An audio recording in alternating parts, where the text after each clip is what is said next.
Mr President, I rise today to acknowledge the important work of the former Liberal government in preventing and addressing family and domestic violence. Mr President, I'm sure it will be no surprise to members of this place that I take a keen interest in this space as the Shadow Parliamentary Secretary to the Shadow Attorney-General responsible for child protection and the prevention of family and domestic violence.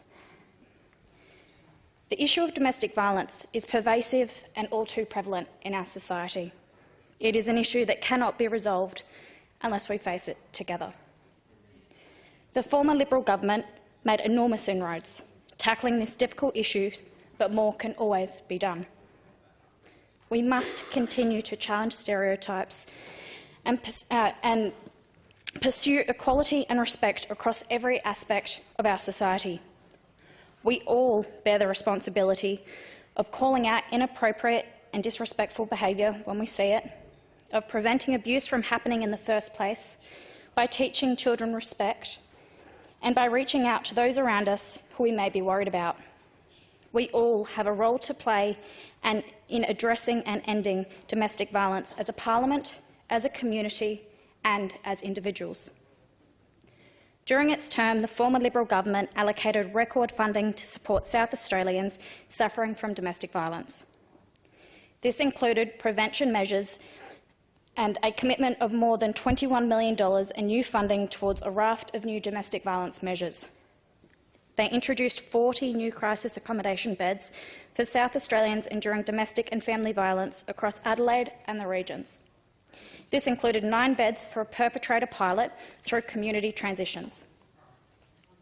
The former Liberal government committed $5 million to introduce an interest-free loan to develop a new domestic violence support housing initiative which funded important housing-related projects, including upgrades, expansions and renovations. $567,000 was spent to fund a new life-saving domestic violence app. The app works by linking at-risk individuals to South Australian Police through a 24-hour monitored security centre. As of the 30th of September 2021, 544 women had access to the app by Specialist Domestic Violence Service, and the duress function was activated 99 times. Jay Weatherall announced in 2015 that those opposite would consider the development of domestic violence disclosure scheme, but by 2018 there was still no scheme in place. The Liberal government promised a domestic violence disclosure scheme, and they delivered. Almost $3 million was invested to fund the domestic violence disclosure scheme for the first time in South Australia. The scheme allows a person at risk of domestic and family violence to access information from SAPOL about a current or former partner's violent offending history. This enables them to make informed decisions about their relationships. The former Liberal government worked tirelessly to support those in need and to promote measures to prevent family and domestic violence. I am sure that all in this place will remember the devastating murder of Hannah Clark and her children, which heightened the community's awareness of domestic and family violence. But it should not take the loss of a life.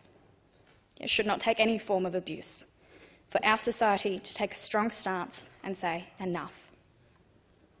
Those suffering at the hands of family and domestic violence deserve to be free from violence and for their rights to self-determination to be upheld.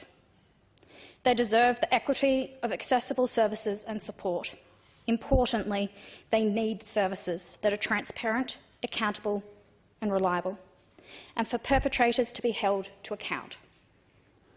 I will be watching with great interest, as I'm sure many South Australians will be, at tomorrow's budget to ensure that those suffering from family and domestic violence are given the support that they need and, quite frankly, the support that they deserve.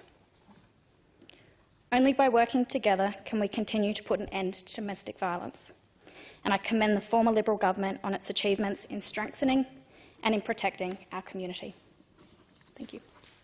Thank you, the Honourable Ms Curran. The Honourable Connie Benares. Thank you, Mr Acting President.